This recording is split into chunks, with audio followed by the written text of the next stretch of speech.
Waste Asia में जंग चल रही है, निश्चित रूप से उसका प्रभाव पड़ेगा, दुनिया में हर कोने में पड़ेगा। लेकिन भारत क्योंकि लगभग 83% अपना जो ईंधन और गैस है वो आयात करता है, तो हम लोगों को बहुत ज़्यादा सेफगार्ड बरतने चाहिए थे और वैकल्पिक व्यवस्था होनी चाहिए।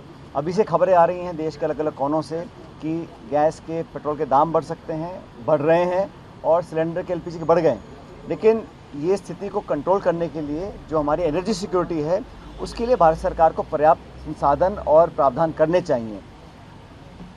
जो ईरान पर युद्ध हो रहा है, उसका जो दूरगामी परिणाम है वो अन्य देशों में पड़ेगा और मैं ऐसा मानता हूं कि सरकार को ना सिर्फ इस पे शांति की तरफ बढ़ने के लिए कदम उठाने चाहिए, लेकिन भारत सरकार का जो स्टैंड है, जैसा कल कहा पार्लियामेंट में, उसको कारगर करना चाहिए कि डीएस्केलेशन हो, वायलेंस ख़त्म हो और कूटनीतिक रास्तों को दोबारा तलाशा जाए। इसी में सब लोगों का हित है, मैं ऐसा मानता हूँ। सर, आज पार्लियामेंट में पश्चिम एशिया में जो संकट है उसको चर्चा की कांग्रेस और अदर ऑपोजिशन मांग कर रहे हैं, लेकिन सरकार इसके लिए तैयार ही नहीं है। देखिए, इतना बड़ा विश्व में माहौल बना हुआ है और भारत एक बहुत बड़ा मुल्क है। हमारी क्या भूमिका रहेगी, हमारा पक्ष क्या है, हमें क्या करना है। और मत भूलिए, लाखों भारतीय वहाँ पर रहते हैं और वहाँ से बाहर निकलने की कोशिश कर रहे हैं। उनको वापस सुरक्षित लाने के लिए हमने क्या प्रबंधन किए हैं।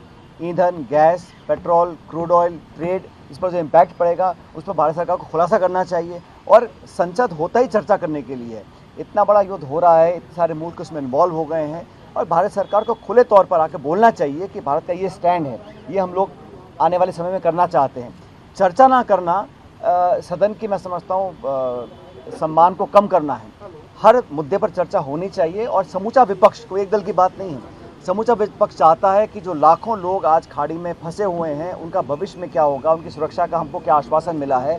अगर भारत सरकार ने जो पक्षीय वार्ता की है उन सभी मुल्कों से, उसका क्या परिणाम आया, कब तक वो लोग वापस आ सकते हैं और हमारे दूतावास वहाँ पे क्या प्रबंध कर रहे हैं लोगों की जान माल की सुरक्षा के लिए।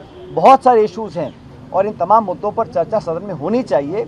और अगर सरकार नहीं करना चाहती है तो कुछ ना कुछ छुपाने को होगा या कुछ ना कुछ बताने से हिचकिचा रहे होंगे। मैं इसको गलत मानता हूँ। राजस्थान विधानसभा का आखिरी दिन है, कुछ बिल ऐसे आए कि आयुष्मान क्षेत्रों या 2 से ज़्यादा बच्चों वाले, इस पर ऑपोजिशन भी सरकार से कहना था पहले सोच विचार कर लीजिए। कुछ ऐसे बिल होते हैं जो ये वर्तमान सरकार लाती है सिर्फ सुर्खियाँ बटोरने के लिए, समाज में विभाजन करने के लिए। इन पर कोई चर्चा, कोई संवाद, कोई जनता से, विपक्ष से कोई चर्चा हुई नहीं।